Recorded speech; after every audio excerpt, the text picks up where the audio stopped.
नमस्कार साथियों, स्वागत है आपका हमारे YouTube चैनल में। आप छत्तीसगढ़ की किस जगह से हमारे समाचार सुन रहे हैं, कृपया कमेंट बॉक्स में लिखकर हमें जरूर बताएं। रायपुर से प्रस्तुत है छत्तीसगढ़ के प्रादेशिक समाचार। समाचारों के साथ में रजनी शुक्ला। पहले मुख्य समाचार। पूर्व प्रधानमंत्री अटल बिहारी वाजपेयी की जयंती पर मुख्यमंत्री विष्णुदेव साय ने राज्य के किसानों को धान की बकाया बोनस राशि 3,716 करोड़ रुपए का वितरण किया। अटल बिहारी वाजपेयी की जयंती सुशासन दिवस के रूप में मनाई गई। कल से नगरीय निकायों में शुरू हुआ एक सप्ताह का स्वच्छता अभियान। छत्तीसगढ़ सहित देश भर में आज वीर बाल दिवस मनाया जाएगा। सभी पंजीकृत बाल देखरेख संस्थाओं में प्रधानमंत्री के संदेश का होगा प्रसारण।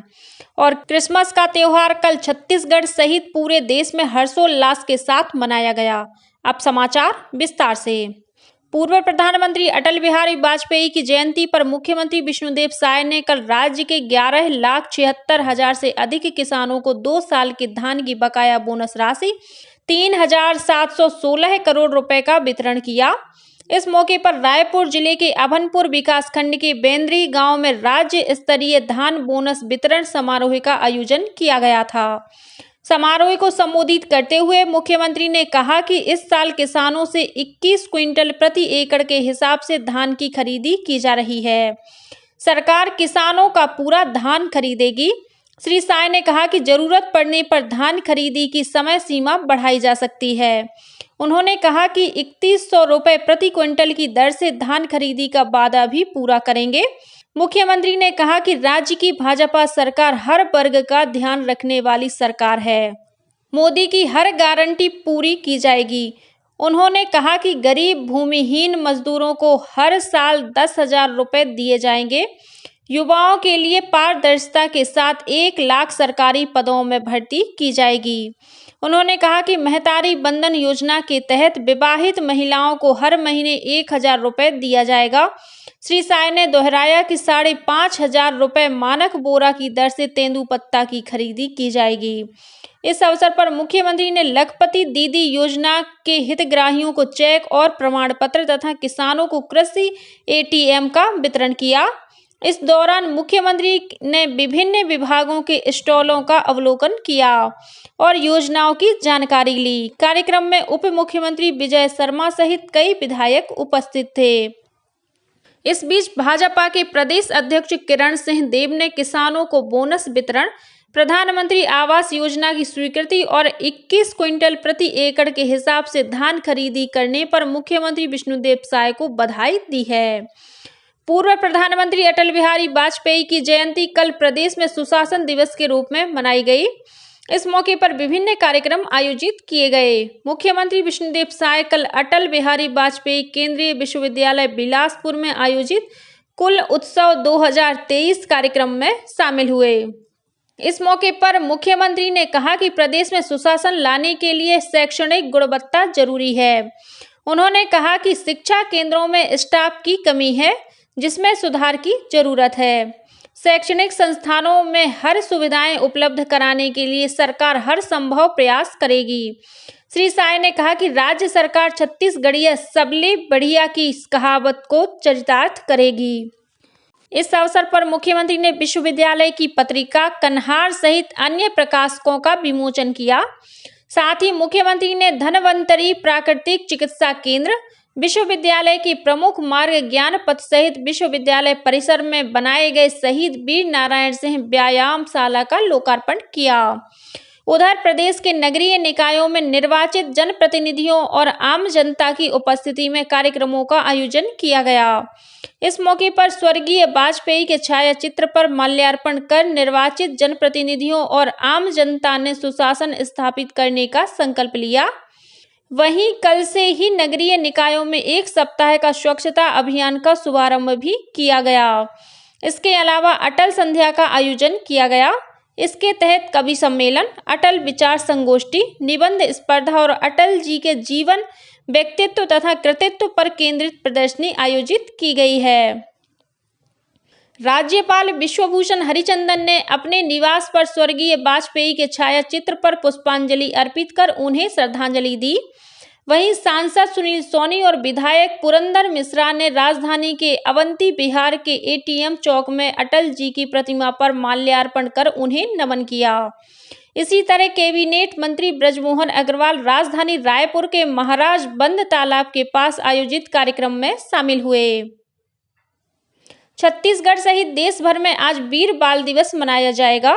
इस अवसर पर सभी पंजीकृत बाल देखरेख संस्थाओं में प्रधानमंत्री नरेंद्र मोदी के संदेश का प्रसारण किया जाएगा। इस दौरान केंद्रीय संस्कृति मंत्रालय द्वारा बनाई गई ऑडियो विजुअल की स्क्रीनिंग के साथ ही वीर बाल दिवस पर आधारित डिजिटल प्रदर्शनी लगाई जाएगी।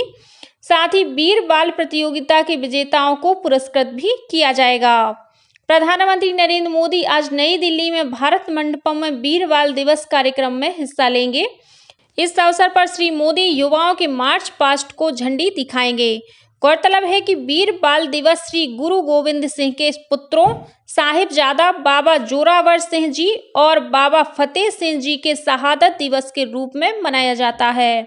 पिछले वर्ष जनवरी में श्री गुरु गोविंद सिंह जी के प्रकाश पर्व वाले दिन प्रधानमंत्री ने 26 दिसंबर को वीर बाल दिवस के रूप में मनाने की घोषणा की थी। छत्तीसगढ़ में वीर बाल दिवस के मौके पर मुख्यमंत्री विष्णुदेव साय राजधानी स्थित निवास पहुना में साहसी बच्चों का सम्मान करेंगे। वहीं जिला, नगरपालिका, वार्ड, ब्लॉक और ग्राम पंचायत स्तर पर विभिन्न गतिविधियों का आयोजन किया जाएगा। इनका उद्देश्य युवाओं, किशोरों, देशवासियों और महिलाओं में राष्ट्र निर्माण के लिए योगदान के साथ ही मूल्यों को स्थापित करना है। मुख्यमंत्री विष्णुदेव साय ने वीर बाल दिवस पर सिख समुदाय के 10वें गुरु गोविंद सिंह जी के साहिबजादे बाबा जोरावर सिंह और बाबा फतेह सिंह के अदम्य साहस और बलिदान को नमन किया है। प्रधानमंत्री नरेंद्र मोदी ने कहा है कि गरीबों की सेवा और वंचितों का सम्मान केंद्र सरकार की सबसे बड़ी प्राथमिकता है। उन्होंने कहा कि उनके लिए देश में सबसे बड़ी 4 जातियां गरीब, युवा, महिला और किसान बंधु हैं। प्रधानमंत्री कल मजदूरों के हित मजदूरों को समर्पित कार्यक्रम में इंदौर की हुकुमचंद मिल के कार्यकर्ताओं को वर्चुअल रूप से संबोधित कर रहे थे। प्रधानमंत्री ने कहा कि राज्य सरकार केंद्र सरकार के संकल्प पत्र और उसकी गारंटी को पूरा करने के लिए तेजी से काम कर रही है। प्रधानमंत्री ने सभी लोगों से विकसित भारत संकल्प यात्रा में भाग लेकर सरकारी योजनाओं का लाभ प्राप्त करने की अपील की। मुख्यमंत्री विष्णुदेव साय ने कल सुशासन दिवस के अवसर पर मंत्रालय में आयोजित कार्यक्रम में अटल मॉनिटरिंग पोर्टल का शुभारंभ किया। इस पोर्टल के माध्यम से मुख्यमंत्री सचिवालय सीधे योजनाओं के क्रियान्वयन पर नजर रखेगा। वर्तमान में 23 विभागों की 35 महत्वपूर्ण योजनाओं की मॉनिटरिंग इस पोर्टल के माध्यम से की जाएगी। जनजातीय कार्य मंत्रालय ने प्रधानमंत्री जनजाति आदिवासी न्याय महाअभियान पर सूचना, शिक्षा और संचार अभियान की पहल की है। इस अभियान का उद्देश्य आदिवासी बहुल क्षेत्रों में विशेष रूप से कमजोर जनजातीय समूहों में सरकारी योजनाओं की 100% पहुंच सुनिश्चित करना और जागरूकता बढ़ाना है। इस अभियान का उद्देश्य देश भर के 200 जिलों के 22,000 पीवीटीजी आदिवासी निवास स्थानों तक कल्याणकारी सरकारी योजनाओं की पहुंच बनाना भी है। मंत्रालय ने बताया कि यह पहल प्रत्येक कमजोर जनजातीय समूहों के घरों तक पहुंचेगी।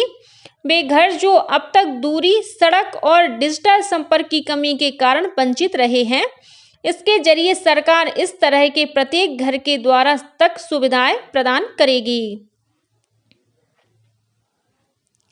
विकसित भारत संकल्प यात्रा के तहत प्रदेश के विभिन्न स्थानों पर कार्यक्रमों का आयोजन किया जा रहा है।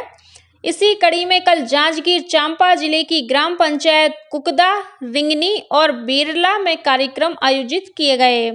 इस अवसर पर अधिकारियों और कर्मचारियों ने ग्रामीणों को शासकीय योजनाओं की जानकारी दी और उन्हें भारत को विकसित देश बनाने का संकल्प दिलाया। इस मौके पर जिला पंचायत के सीईओ ने उज्ज्वला योजना के तहत हितग्राहियों को गैस कनेक्शन का वितरण किया। कार्यक्रम में विभिन्न विभागों द्वारा स्टॉल लगाकर ग्रामीणों को योजनाओं की जानकारी दी गई। दंतेवाड़ा जिले में रविवार शाम हुई मुठभेड़ में सुरक्षा बलों ने एक इनामी सहित 3 माओवादियों को मार गिराने में सफलता हासिल की है। तीनों माओवादियों के शव बरामद कर लिए गए हैं। जिले के पुलिस अधीक्षक गौरव राय ने घटना की पुष्टि करते हुए बताया कि जिला मुख्यालय के डीआरजी और बस्तर फाइटर्स की संयुक्त टीम तलाशी अभियान पर निकली थी। इस दौरान सुकमा और दंतेवाड़ा जिले की सीमा पर डब्बा कुन्ना इलाके के जंगल में पहले से घात लगाकर बैठे माओवादियों ने सुरक्षा बलों पर फायरिंग शुरू कर दी। जवानों ने भी जवाबी कार्रवाई की। करीब आधे घंटे तक चली मुठभेड़ के बाद माओवादी जंगल की ओर भाग गए। बाद में घटनास्थल की तलाशी के दौरान सुरक्षा बलों ने 3 माओवादियों के शव बरामद किए। इसके अलावा कुछ हथियार भी बरामद किए गए हैं। इस बीच बीजापुर जिले में गंगालूर थाना क्षेत्र के पालननार और चेरपाल के बीच कल डिस्ट्रिक्ट रिजर्व गार्ड डीआरजी की टीम ने 5-5 किलो के 2 आईईडी बरामद किया, जिसे बम निरोधक दस्ते की टीम ने मौके पर ही निष्क्रिय कर दिया। महाराष्ट्र के पुणे में आज से 50वीं राष्ट्रीय बाल वैज्ञानिक प्रदर्शनी शुरू होगी, जो 31 दिसंबर तक चलेगी। इस प्रदर्शनी के लिए प्रदेश के 9 छात्रों का चयन हुआ है। इनमें नारायणपुर जिले के रामकृष्ण मिशन विवेकानंद विद्यापीठ के कक्षा 12वीं के छात्र दक्ष गावड़े भी शामिल हैं। गौरतलब है कि पिछले दिनों आयोजित राज्य स्तरीय बाल विज्ञान प्रदर्शनी में बेहतर प्रदर्शन के आधार पर इन विद्यार्थियों का चयन राष्ट्रीय बाल वैज्ञानिक प्रदर्शनी के लिए हुआ है। क्रिसमस का त्योहार कल छत्तीसगढ़ सहित पूरे देश में हर्षोल्लास के साथ मनाया गया। प्रभु यीशु के जन्म के उपलक्ष्य में यह त्योहार मनाया जाता है। इस अवसर पर राष्ट्रपति द्रौपदी मुर्मू, उपराष्ट्रपति जगदीप धनखड़, प्रधानमंत्री नरेंद्र मोदी, छत्तीसगढ़ के राज्यपाल विश्वभूषण हरिचंदन और मुख्यमंत्री विष्णुदेव साय ने लोगों को बधाई और शुभकामनाएं दी। राजधानी रायपुर सहित प्रदेश में भी क्रिसमस का पर्व धार्मिक उत्साह और उल्लास के साथ मनाया गया। कल राजधानी के बैरन बाजार और जसपुर स्थित चर्च सहित प्रदेश के अन्य शहरों के गिरजाघरों में विशेष प्रार्थना सभाएं आयोजित की गईं और लोगों ने एक दूसरे को क्रिसमस की बधाइयां दी। इस अवसर पर गिरजाघरों को आकर्षक रूप से सजाया गया। और अब कुछ अन्य खबरें संक्षेप में। आज भगवान दत्तात्रेय की जयंती है। इस अवसर पर मुख्यमंत्री विष्णुदेव साय ने प्रदेशवासियों को बधाई और शुभकामनाएं दी हैं। और छत्तीसगढ़ उच्च न्यायालय के मुख्य न्यायाधीश रमेश सिन्हा ने कल चकरभाटा स्थित अधिकारियों और कर्मचारियों के लिए बने आवासीय परिसर का निरीक्षण किया। इस दौरान उन्होंने निर्माणाधीन मकानों का निर्माण गुणवत्तापूर्ण सामग्री से करने के निर्देश दिए। इसी के साथ छत्तीसगढ़ के समाचारों का ये बुलेटिन समाप्त हुआ। नमस्कार।